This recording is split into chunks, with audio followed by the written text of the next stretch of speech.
بسم اللہ الرحمن الرحیم. ناظرین، وی لاگ نمبر ہے 277 اور چوتھی قسط ہے آج کے لحاظ سے.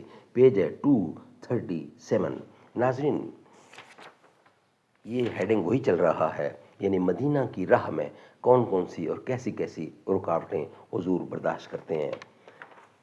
نبی اکرم صلی اللہ علیہ وسلم کی ہجرت کا یہ مین ٹاپک ہے جو ہم آپ کے سامنے رکھ رہے ہیں. رسول اللہ کے مکان کا گھیراؤ کیا گیا اور رسول اللہ اپنا گھر کیسے چھوڑتے ہیں، گھر سے غار تک کیسے پہنچتے ہیں، اور غار کے اندر کا معاملہ اور قریش کی تگ و دو ناکامی کی صورت میں، اور مدینہ کی راہ میں کیا کیا رکاوٹیں کھڑی کرتے ہیں، اور حضور اکرم پر ظلم و ستم کے لیے کیا کیا پلاننگ اور منصوبے بناتے ہیں. ناظرین، اس کتاب کے رائٹر ہے مولانا صفی الرحمان مبارک پوری. اس کتاب کا ٹائٹل ہے الرحیق المختوم. سیرت النبی صلی اللہ علیہ وسلم پر یہ کتاب ہے. سیرت النبی صلی اللہ علیہ وسلم پر دنیا بھر میں اول انعام یافتہ یہ کتاب ہے. ناظرین، رابطہ عالم اسلامی مکہ مکرمہ کے زیر اہتمام منعقدہ سیرت نگاری کے عالمی مقابلے میں اول آنے والی عربی کتاب کا اردو ترجمہ ہے الرحیق المختوم. رائٹر اس کتاب کے مولانا صفی الرحمان مبارک پوری. بسم اللہ الرحمن الرحیم. یسقون من رحیق مختوم. یہ لوگ سرے بمہر شراب پلائے جائیں گے. بسم اللہ الرحمن الرحیم. وَإِن تُطِيعُوهُ تَهْتَدُوا. اور اگر اس کی فرما برداری کرو گے تو راہ پاؤ گے. نحمدہ ونصلی علی رسولہ الکریم. بسم اللہ الرحمن الرحیم. جس کے پھولوں میں اخوت کی ہوا آ ہی نہیں، جس کے پھولوں میں اخوت کی ہوا آئی نہیں، اس چمن میں کوئی لطف نغمہ پیرا ہی نہیں. کب زباں کھولی ہماری لذت گفتار نے، پھونک ڈالا جب چمن کو آتش پیکار نے. ناظرین، وی لاگ نمبر ہے 277 اور آج کا چوتھی قسط ہے. اس واقعے سے متعلق خود ابو بکر صدیق رضی اللہ عنہ کی بھی ایک روایت ہے. ان کا بیان ہے کہ ہم لوگ روانہ ہوئے تو قوم ہماری تلاش میں تھی، مگر سراقہ بن مالک بن جہشم کے سوا جو اپنے گھوڑے پر آیا تھا اور کوئی ہمیں نہ پا سکا. میں نے کہا، اے اللہ کے رسول، یہ پیچھا کرنے والا ہمیں آ لینا چاہتا ہے.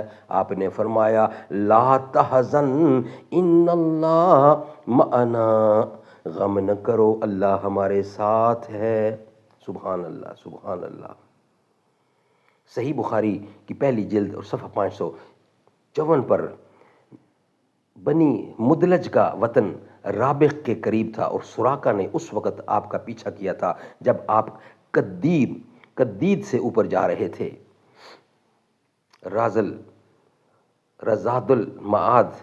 اس لیے اغلب یہ ہے کہ غار سے روانگی کے بعد تیسرے دن تعقب کا یہ واقعہ پیش آیا تھا.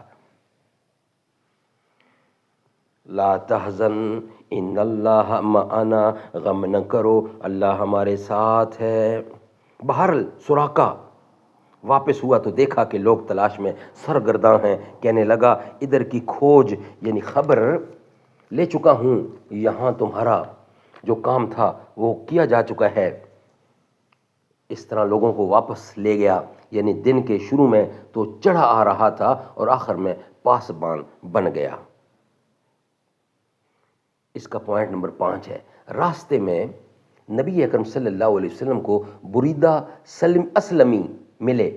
یہ اپنی قوم کے سردار تھے اور قریش نے جس زبردست انعام کا اعلان کر رکھا تھا اس کے لالچ میں نبی اکرم اور ابو بکر صدیق کی تلاش میں نکلے تھے. لیکن جب رسول اللہ سے سامنا ہوا اور بات چیت ہوئی تو نقد دل دے بیٹھے اور اپنی قوم کے 70 آدمیوں سمیت وہی مسلمان ہو گئے. پھر اپنی پگڑی اتار کر نیزہ سے باندھ لی جس کا سفید پھریرا ہوا میں لہراتا اور بشارت سناتا تھا کہ امن کا بادشاہ، صلح کا حامی، دنیا کو عدالت و انصاف سے بھرپور کرنے والا تشریف لا رہا ہے.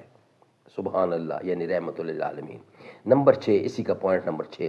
راستے میں نبی اکرم کو حضرت زبیر بن عوام رضی اللہ عنہ ملے. یہ مسلمانوں کے ایک تجارت پیشہ گروہ کے ساتھ تھے.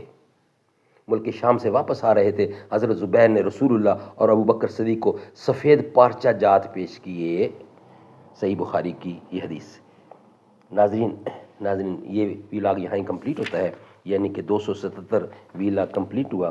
278 ہوگا نیکسٹ ویلاگ، اور 5ویں قسط ہوگی نیکسٹ آنے والے ویلاگ کی، اور اس کا ہیڈنگ ہوگا قباء میں تشریف آوری، قباء میں تشریف آوری۔ یہ نیکسٹ کمنگ ویلاگ ہے، وہ انشاءاللہ ہم آپ کے سامنے رکھیں گے۔ مدینے میں جو گزری ہیں وہ یادیں آتی ہیں، مدینے میں جو گزری ہیں وہ راتیں یاد آتی ہیں، مجھے آقا کے روزے کی وہ باتیں یاد آتی ہیں، وہ قصے آقا کے یاروں کہ وہ باتیں صحابہ کی، پڑھ پڑھ کے میں رویا تھا وہ نعتیں یاد آتی ہیں، وہ اجوا ہو کہ عنبر ہو یا ہو زمزم مدینے میں، جو آقا نے عطا کی تھی سوغاتیں یاد آتی ہیں، نسیم بطحق کہتے ہیں جنہیں شاعر کلاموں میں، وہ ٹھنڈی ٹھنڈی طیبہ کی ہوائیں یاد آتی ہیں۔